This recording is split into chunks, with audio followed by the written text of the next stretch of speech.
আসসালামু আলাইকুম। কানিজ রেসিপির আজকের আয়োজনে রয়েছে খুব সহজ একটি পিঠার রেসিপি। আজ আমি আপনাদের সাবুদানার পিঠা তৈরি করে দেখাবো। আমি একটি পাত্র নিয়ে নিয়েছি এবং এর মধ্যে দিয়ে দিচ্ছি এখানে হাফ কেজি পরিমাণ সাবুদানা আছে। এখানে সবগুলো দিয়ে এই পিঠাটা বানাবো। ফ্রেশই আছে, দেখতেই পাচ্ছেন। এখন এর মধ্যে আমি দিয়ে দিব লবণ। এখানে আমি 1 চা চামচ পরিমাণ লবণ দিয়ে দিলাম। লবণ দিয়ে একটু মিশিয়ে নিচ্ছি এবং সবশেষে দিয়ে দিব এখন পানি। এটা জাস্ট একটু কিছুক্ষণ ভিজিয়ে রাখবো পানি দিয়ে। এখানে আমি 1 কাপ পরিমাণ পানি দিয়ে দিলাম। পানি একটু কম বেশি হলেও সমস্যা নেই, জাস্ট একটু ভিজে সবগুলো হালকা একটু লেগে লেগে যাবে। তো মিশিয়ে নেওয়া হয়ে গেল। এখন এটাকে আমি ঢাকনা দিয়ে 10 মিনিটের জন্য রেস্টে রেখে দেব। ফিরে আসছি 10 মিনিট পর। ফিরে এলাম 10 মিনিট পর। দেখুন এগুলো কিন্তু শক্ত হয়ে গেছে। আমি আবার একটু নেড়ে চেড়ে নিচ্ছি। এখন এগুলোকে আমি কয়েকটা কালারে বানাবো, তাই আমি অল্প অল্প করে অন্য পাত্রের মধ্যে নিয়ে নিচ্ছি। টোটাল 4টা কালার হবে। এই তো আমি 4টা ভাগে ভাগ করে নিয়েছি, 2টা 3টা এবং 4টা। টোটাল আমি 4টা কালার করব। এর মধ্যে একটা কালার করব হচ্ছে সাদা। এটা আমি সাদা কালার করব, এটা আমি আলাদা রেখে দিচ্ছি। আর বাকি 3টার মধ্যে আমি এখন ফুড কালার মিশিয়ে নেব। তার মধ্যে কালার দিব। তার মধ্যে আমি জর্দার রং দিয়ে দিচ্ছি। আর এটার মধ্যে আমি দিয়ে দিচ্ছি গ্রিন লিকুইড। আমি হাফ চা চামচ পরিমাণ দিচ্ছি। আর এটার মধ্যে দিয়ে দিচ্ছি রেড ফুড কালার। এখন সবগুলো আস্তে আস্তে মিশিয়ে নিব। এই তো আমি লালটা মিশিয়ে নিয়েছি। মেশানোর সময় প্রয়োজনে আপনারা আরেকটু পানি দিয়ে তারপর মিশিয়ে নেবেন। তবে আমি সবগুলো মিশিয়ে নিচ্ছি। তো আমার সবগুলো মিশিয়ে নেওয়া হয়ে গেছে।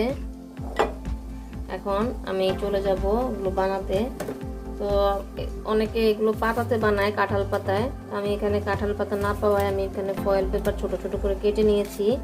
এগুলোর মধ্যে আমি এখন একটু তেল লাগিয়ে নিব। যে একটা নিয়ে নিলাম, এর মধ্যে 1 ফোঁটা তেল দিয়ে দিলাম। এভাবে করে তেলটা মাখিয়ে দিব। তেলটা দিয়ে দেওয়ার পর আমি আবারও থেকে নিয়ে সুন্দরভাবে এটাকে ছড়িয়ে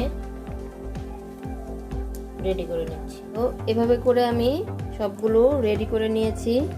এখন আমি চলে যাচ্ছি চুলায়। এই তো দেখতে পাচ্ছেন আমি ঢাকনা দিয়ে দিয়েছি এবং একটা স্ট্যানার বসিয়ে দিয়েছি। দেখুন নিচে পানি গরম হয়েছে, যেটার উপরে মূলত এগুলো দিয়ে দিব। তবে কাজটা খুব সাবধানে করবেন আপনারা, তা নাহলে কিন্তু হাতে ভাপ লেগে যাবে। যে কটা সম্ভব আর কি এভাবে একে একে দিয়ে দিবেন। মাঝখানে একটা দিয়ে দিচ্ছি। এই তো এভাবে করে আমি যে কটা আটলো দিয়ে দিলাম এবং এখন ঢাকনা দিয়ে দিব। ঢাকনা দিয়ে আমি কিন্তু ঢাকনার যে ছিদ্রটা এটাও কিন্তু বন্ধ করে দিয়েছি, দেখতেই পাচ্ছেন। এটা দিয়ে এখন আমি সুন্দরভাবে এটাকে অপেক্ষা করব এগুলো হয়ে যাওয়া পর্যন্ত।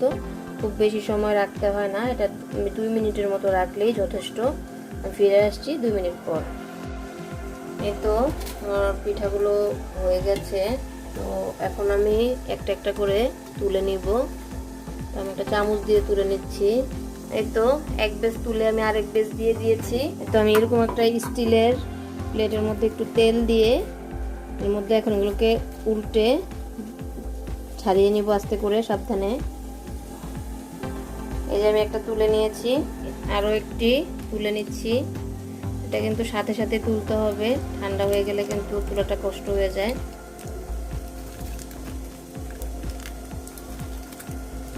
যেহেতু তেল লাগানো আছে সেক্ষেত্রে তুলাটা খুব বেশি কঠিন হবে না। তারপরেও যত তাড়াতাড়ি সম্ভব তুলে নিলে এই যে এটা যেমন খুব সুন্দর উঠে এসেছে। এই যে দেখুন খুব সহজে তেল লাগানোর কারণে কিন্তু খুব সহজেই চলে আসছে। তো এভাবে এগুলো আমি সবগুলো আস্তে আস্তে বানিয়ে নিচ্ছি। তো আমার মোটামুটি এতগুলো হয়েছে। এখন আমি এগুলোকে রোদে দিব। রোদে দিয়ে শুকানোর পর এগুলোকে ভাজতে হবে। তো দেখুন এখন কিন্তু এগুলো পুরো নরম আছে। রোদে দেওয়ার পর এটা যখন শুকিয়ে যাবে তখন এটাকে ভাজা যাবে। আমি এখন এটা রোদে দিয়ে শুকানোর পর আমি আপনাদের দেখাচ্ছি। 2 দিন রোদে দেওয়ার পর দেখতে পাচ্ছেন শুকিয়ে এগুলো কতটা শক্ত হয়ে গেছে। শব্দ শুনে নিশ্চয়ই বুঝতে পারছেন। তো চুলে একটা প্যান দিয়ে দিলাম, তেল দিয়ে দিয়েছি পর্যাপ্ত পরিমাণে। তেলটা একটু গরম হওয়া পর্যন্ত অপেক্ষা করছি। গরম হয়েছে কিনা বোঝার জন্য আমি ছোট একটা দিয়ে দিলাম। দেখতেই পাচ্ছেন এটা কিন্তু ভাজা হয়ে গেছে অলরেডি। এখন আমি বড় দিব।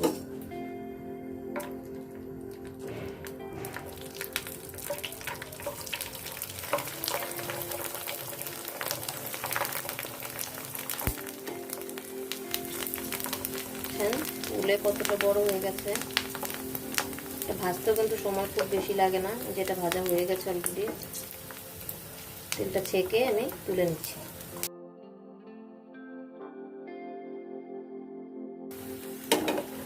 তো এটাও ভাজা হয়ে গেছে, এটাও আমি তুলে নিচ্ছি।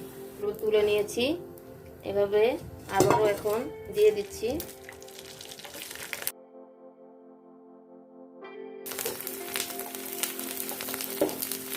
এগুলো তুলে নিচ্ছি।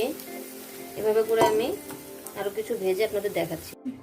এই তো তৈরি হয়ে গেল আমার মজাদার পিঠা, সাবুদানার পিঠা। তো পিঠাটা আজকে আমি সার্ভ করছি পায়েসের সাথে। এটা পায়েস দিয়ে খেতেও খুব ভালো লাগে, তাছাড়া আপনারা চিনি দিয়েও খেতে পারেন। আশা করি ভিডিওটি আপনাদের কাছে খুব সহজ লেগেছে এবং ভালো লেগেছে। ভালো লাগলে চ্যানেলটি সাবস্ক্রাইব করে পাশেই থাকবেন এবং বাসায় নিজেরা চেষ্টা করবেন। আশা করি ভালো লাগবে। আল্লাহ হাফেজ।